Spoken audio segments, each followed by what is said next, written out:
We're entering that season when lots of us are getting ready to have company in our homes. It's starting with Thanksgiving and running all the way to the new year. We may be having our friends and family over for a big celebration. We may be having a holiday party. We may be just entertaining a friend who happens to be back in town for the holidays. And with having people over comes a few basic questions. What food am I going to serve? Do I have enough of it?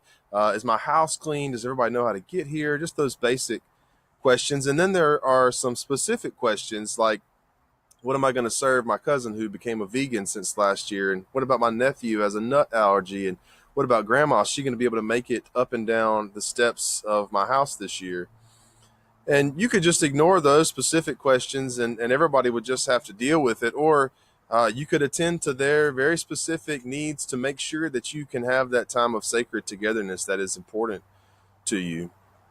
That's what Advent is all about. It's about making preparations for company. Specifically, it's about preparing to welcome Jesus into our lives once again. And that sounds like a very spiritual, metaphorical thing, but actually, it's a very practical thing.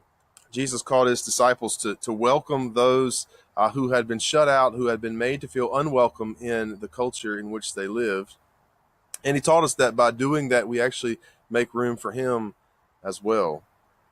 So the question becomes, to what lengths are we willing to go to make sure that we have created spaces of radical hospitality for those who have been shut out, who have been made to feel unwelcome in the culture in which we live, maybe even by the church?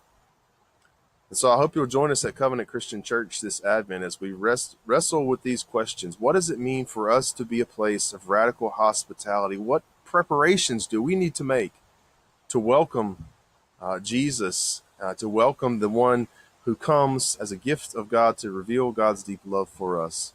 Are we ready for company? Hope you'll join us during the Advent season.